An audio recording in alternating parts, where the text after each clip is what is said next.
పరిశుద్ధ గ్రంథం నుండి మత్తయి సువార్త 3వ అధ్యాయం చదువుకుందాం.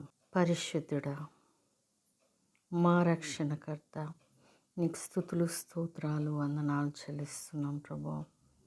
తండ్రి, నీ వాక్యం చదవబోచుండగా ప్రభా, వినుచున్న మా అందరికీ కూడా తండ్రి నీ జ్ఞానంతో మమ్మల్ని నింపుమని యేసయ్య పరిశుద్ధ నామం అడిగి వేడుకుంటున్నాం మా తండ్రి, ఆమేన్. పరిశుద్ధ గ్రంథం నుండి మత్తయి సువార్త 3వ అధ్యాయం చదువుకుందాం. ఆ దినములయందు బాప్తిసమిచ్చు యోహాను వచ్చి, పరలోక రాజ్యము సమీపించి ఉన్నది, మారు మనస్సు పొందుడని యూదయ అరణ్యంలో ప్రకటించుచుండెను. ప్రభువు మార్గం సిద్ధపరచుడి, ఆయన త్రోవలు సరాలము చేయుడని అరణ్యంలో కేక వేయనొకని శబ్దము అని ప్రవక్త అయిన యెషయా ద్వారా చెప్పబడిన వాడితడే. ఈ యోహాను ఒంటె రోమముల వస్త్రమును మొల చుట్టూ తోలు దట్టియు ధరించుకునివాడు. మిడతలను అడవి తేనెయు అతనికి ఆహారము. ఆ సమయమున యెరూషలేము వారును యూదయ వారందరును యోర్దాను నది ప్రాంతముల వారందరును అతని యొద్దకు వచ్చి తమ పాపములు ఒప్పుకొనుచు యోర్దాను నదిలో అతని చేత బాప్తిస్మము పొందుచుండిరి.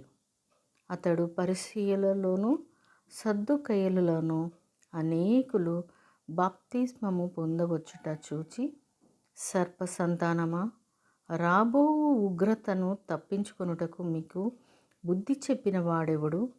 మారు మనస్సుకు తగిన ఫలము ఫలించుడి. అబ్రహాము మాకు తండ్రి అని మీలో మీరు చెప్పుకొన తలంచవద్దు. దేవుడు ఈ రాళ్ల వలన అబ్రహామునకు పిల్లలు పుట్టింపగలడని మీతో చెప్పుచున్నాను.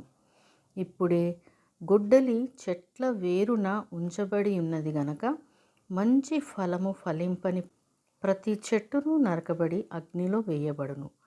మారు మనస్సు నిమిత్తము నేను నీళ్లలో మీకు బాప్తిజము ఇచ్చుచున్నాను.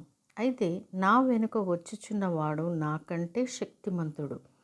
ఆయన చెప్పులు మోయుటకైనను నేను పాత్రుడను కాను.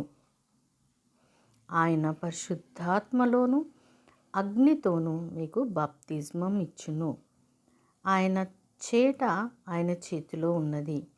ఆయన తన కళ్ళమును బాగుగా శుభ్రము చేసి గోధుమలను కొట్టులో పోసి ఆరని అగ్నితో పొట్టును కాల్చివేయనని వారితో చెప్పాను.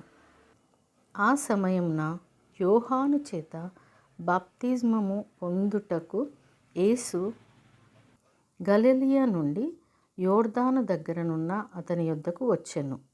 అందుకు యోహాను, నేను నీ చేత బాప్తిస్మము పొందవలసిన వాడనై ఉండగా నీవు నా యొద్దకు వచ్చుచున్నావా అని ఆయనను నివారింపజూచెను గాని, యేసు ఇప్పటికి కానిమ్ము, నీతి యావత్తు ఈలాగు నెరవేర్చుట మనకు తగియున్నదని అతనికి ఉత్తరం ఇచ్చెను గనక అతడు అలాగు కానిచ్చెను. యేసు బాప్తిస్మము పొందిన వెంటనే నీళ్ళలో నుండి ఒడ్డునకు వచ్చెను. ఇదిగో, ఆకాశము తెరవబడెను, దేవుని ఆత్మ పావురం వలె దిగి తన మీదికి వచ్చుట చూచెను. మరియు ఇదిగో, ఈయనే నా ప్రియకుమారుడు, ఈయన యందు నేను ఆనందించుచున్నానని ఒక శబ్దము ఆకాశము నుండి వచ్చెను. దేవుడు తన పరిశుద్ధ వాక్యమును మనందరి వినికిడిలో ఫలింపచేయునుగాక. ఆమేన్.